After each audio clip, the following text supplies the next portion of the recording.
Hey everyone, and welcome back to the channel. Today, we're diving deep into one of Pixar's most heartwarming and adventurous sequels, a story that proves the strongest connections are never truly forgotten. We're talking about the unforgettable journey of our favorite blue tang in finding Dory. A year has passed since the epic adventure to find Nemo. Life in the Great Barrier Reef is peaceful. Marlin, Nemo, and Dory have settled into a happy, albeit slightly chaotic, routine. Dory is even helping Mr. Ray with his class field trips, though her short-term memory loss still makes things interesting. It's during one of these trips, a lesson about migration, that something incredible happens. A single word, undertow, triggers a flicker, a fragment of a long-lost memory. Suddenly, Dory remembers she has a family, she has parents. This sudden, powerful memory sets off a chain reaction. Flashes of her childhood, of a mother and father who loved her dearly, start to surface. She remembers them teaching her songs, playing hide-and-seek among the kelp, and most importantly, she remembers their home, the jewel of Morro Bay, California. With a heart full of hope and a mind racing with fragmented clues, Dory knows what she has to do. She has to find them, of course. Marlin is hesitant. The last time they crossed the ocean, it was a non-stop, life-threatening ordeal. He's a clownfish who prefers the safety of his anemone, not another transoceanic quest. But seeing the desperation and love in Dory's eyes, and with a little encouragement from Nemo, they agree. The trio is back together, ready for another grand adventure. With the help of their totally awesome sea turtle friend, Crush, and the East Australian current, they surf their way across the Pacific. Their journey leads them straight to the Morro Bay Marine Life Institute, a place dedicated to rescuing, rehabilitating, and releasing marine animals. It's a vast, complex world of tanks, pipes, and human activity, a far cry from the open ocean they know. Almost immediately upon arrival, Dory is separated from Marlin and Nemo. A staff member scoops her up and places her in a quarantine tank, tagging her for transfer to an aquarium in Cleveland. Now she's all alone again, and her memory is already starting to fade.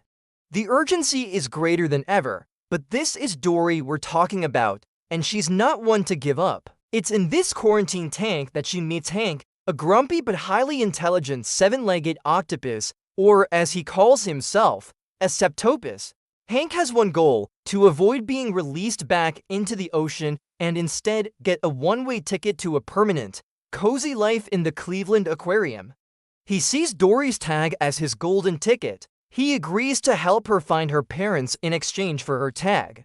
This is the beginning of a hilarious and unlikely partnership. Hank is a master of camouflage and can navigate the Institute's complex layout like no one else.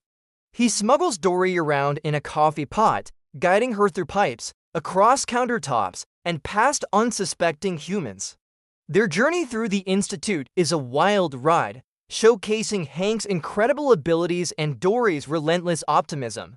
Meanwhile, Marlin and Nemo are on their own frantic search for Dory. They're out of their element, facing challenges they never imagined. Their journey leads them to two lazy but surprisingly helpful sea lions, Fluke and Rudder. These two gatekeepers of the Institute's rocks point them in the right direction. With a little help from a quirky, slightly unhinged loon named Becky, Marlin has to learn to trust again, not just in others, but in his own ability to think like Dory, to take risks and embrace the unexpected. Back inside, Dory's journey leads her to some old friends she doesn't quite remember. She bumps into Destiny, a nearsighted whale shark who was her childhood pipe pal. Destiny can't see well, but she has a big heart and a powerful voice. And then there's Bailey, a beluga whale who is convinced his echolocation abilities are broken.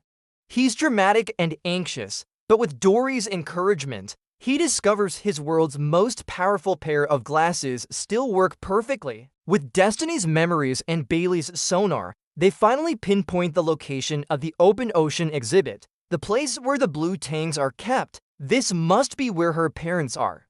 Guided by their friends, Dory and Hank make their way there. The excitement is almost unbearable. But when she finally arrives, she's met with heartbreaking news. The other blue tangs tell her that her parents aren't there. They left years ago, venturing out into the ocean to find her, and they never came back. The weight of this news is crushing. Dory is completely lost. Her memory, her hope, everything seems to drain away. She accidentally gets flushed down a drain and finds herself back in the vast, empty ocean, alone. For the first time, she truly feels her disability. She can't remember where she is, where she came from, or where she's going. It's a powerful and emotional moment as she drifts aimlessly, calling out for a family she now believes is gone forever. But Dory's spirit is stronger than she knows. In her darkest moment, she sees something familiar. A trail of shells. It triggers another memory, a deep one. Her parents had taught her this. Just follow the shells, and they'll lead you home. She follows the trail, her heart pounding with a renewed sense of hope. The trail leads her to a familiar place, an old piece of pipe. And there inside, she sees two more trails of shells, leading away and then back again. And then she sees them. Two blue tings, Jenny and Charlie, her parents, they never gave up. For years, they had been laying down trails of shells, hoping that one day, their forgetful little girl would find her way back to them. The reunion is one of the most emotional moments in Pixar history. Tears, laughter, and the overwhelming joy of a family finally whole again.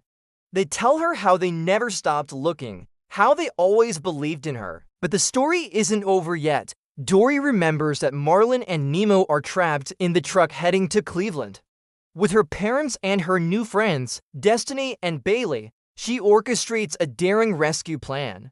It involves a spectacular chase, Bailey's powerful echolocation, and a flock of loons led by Becky. The climax is an absolutely insane sequence where Hank, in a moment of pure chaotic genius, hijacks the truck and drives it straight off a cliff and into the ocean, freeing all the fish inside. In the end, everyone makes it back home to the Great Barrier Reef. Dory's new and old families come together.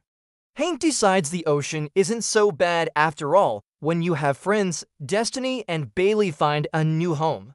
And Dory, our brave, forgetful hero, finally understands what it means to be home.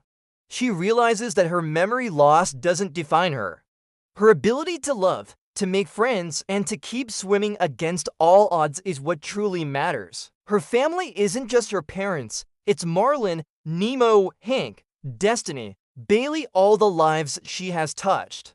Finding Dory is more than just a sequel. It's a beautiful story about self-acceptance, the diverse nature of family, and the incredible power of perseverance. It teaches us that even when we feel lost, the connections we make can always help us find our way home. What's your favorite moment from the movie? Let me know in the comments below. Thanks for watching, and don't forget to like and subscribe for more deep dives into your favorite films. See you next time.